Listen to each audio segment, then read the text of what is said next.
રીતે પછાત સવર્ણોને આપેલા 10% અનામતનો સૌથી પહેલો લાભ હવે ગુજરાતના નાગરિકોને આવતીકાલથી મળતો શરૂ થઈ જશે। મહત્વનું છે કે સરકારી નોકરી તેમજ શૈક્ષણિક સંસ્થાઓમાં આ લાભ આપવામાં આવશે।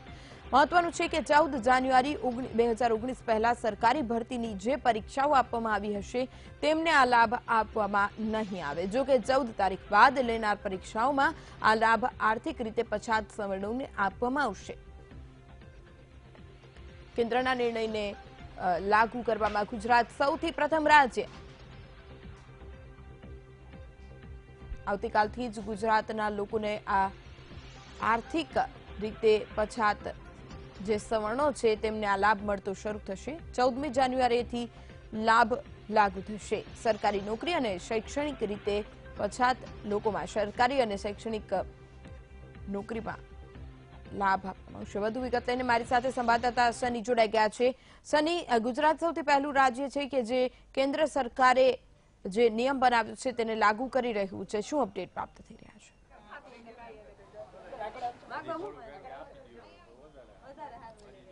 ચોક્કસથી રીના, વાત કરવામાં આવે તો જે રીતે કહી શકાય કે આર્થિક અનામતનો લાભ હવે ક્યાંક ને ક્યાંક જનરલ કેટેગરીને મળવાનો છે। આ જનરલ કેટેગરીને 10% આર્થિક અનામતનો લાભ મળવા જઈ રહ્યો છે।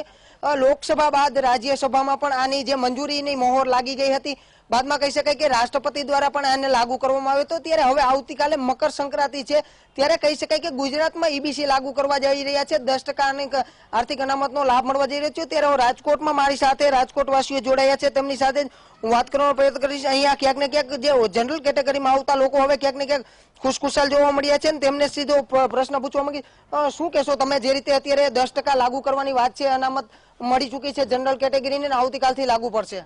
ગવર્મેન્ટે જે 10% અમલમાં લીધું છે એક રીતે સારું કર્યું છે, છતાં એના માટે અમારું કહેવાનું એવું છે કે 10%માં જોવા જાવ તો કંઈ થશે નહીં, કારણ કે અત્યાર સુધી કોઈ ગવર્મેન્ટનો લાભ આપણને મળ્યા નથી। અને 10% હું નથી માનતો કે આટલી બધી પબ્લિસિટીમાં 10% કંઈ કામ કરશે આપણું, ઠીક છે?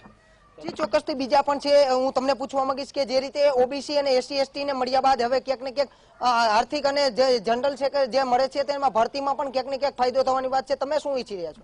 ખાસ કરીને અનામતનો પ્રશ્ન છેલ્લા ઘણા સમયથી વિચારણામાં હતો અને અત્યારે ઇલેક્શન નજીક આવી રહી છે, એના લીધે આ બધું અત્યારે અનામત જે 10% જાહેર કર્યું છે એ બધાને ઇલેક્શનને કારણે જાહેર કર્યું એવું લાગે છે। 10%થી કાંઈ ફેર પડતો નથી। આટલી જનસંખ્યામાં 10% અનામત એટલે એ બહુ નાની એવી વાત કહેવાય, પણ છતાંય જે આપ્યું એના માટે એમનો ખૂબ ખૂબ આભાર, બરોબર। અને હજી આ બાબત ઉપર હજી એને વિચારણા કરવાની જરૂર છે અને ઘણા એવા પ્રશ્નો છે, ઘણી જગ્યાએ હજી એવું બધું અનામતને લીધે ઘણી બધી જગ્યાએ અને ઘણી જ્ઞાતિમાં ભેદભાવને એ બધી જે દૂર કરવાની ટ્રાય કરી, એના માટે પબ્લિક બહુ ખુશ છે।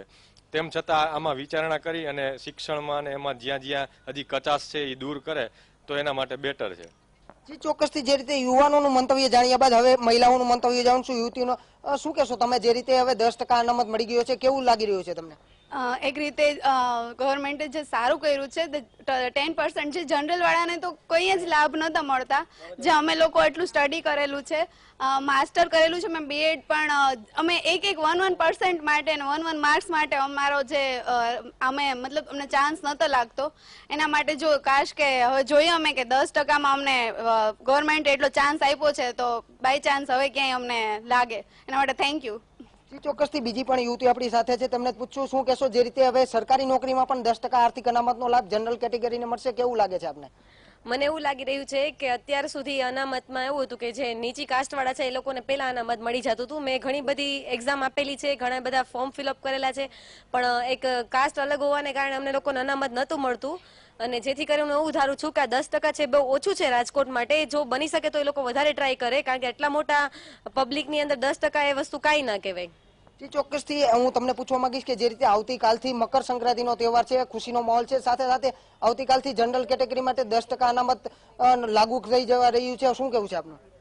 મારું કેવું એ છે કે અનામત આ 10% જે સરકારે આપણને આપેલું છે એ સારું છે, ચાલો કે અમારા લોકો માટે સારું વિચાર્યું સરકારે, પણ 10% અનામત અમારા પ્રમાણે બહુ ઓછું છે, કારણ કે હાઈ કેટેગરી વાળા છે એ લોકોને અનામતની જરૂર નથી, પણ જેટલા નીચલા પક્ષના લોકો છે એને અનામતની જરૂર છે।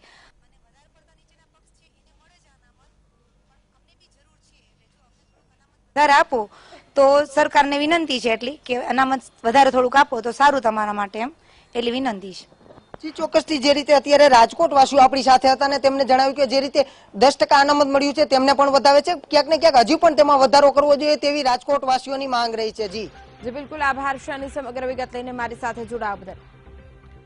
તો ગુજરાત પહેલું રાજ્ય બન્યું છે કે જે કેન્દ્ર સરકારના આ નિર્ણયને લાગુ કરવા જઈ રહ્યું છે. જણાવી દઈએ કે આવતીકાલથી પછાત જે સવર્ણો છે કે જેમની આર્થિક રીતે જેઓ નબળા છે, જેમને 10% અનામતની જે સરકારે વાત કરી છે તે ઈબીસી આવતીકાલથી ગુજરાતમાં લાગુ થશે. આવતીકાલથી ગુજરાતમાં લાગુ કરવામાં આવશે, પરંતુ આપને જણાવી દઈએ કે આર્થિક રીતે નબળા સવર્ણોને મળશે અનામતનો લાભ. 14મી જાન્યુઆરીથી આ લાભ મળશે. ગુજરાત પહેલું રાજ્ય બન્યું છે કે જે ઈબીસી લાગુ કરી રહ્યું છે. દેશમાં કેન્દ્રના નિર્ણયને લાગુ કરનાર ગુજરાત પ્રથમ રાજ્ય બન્યું.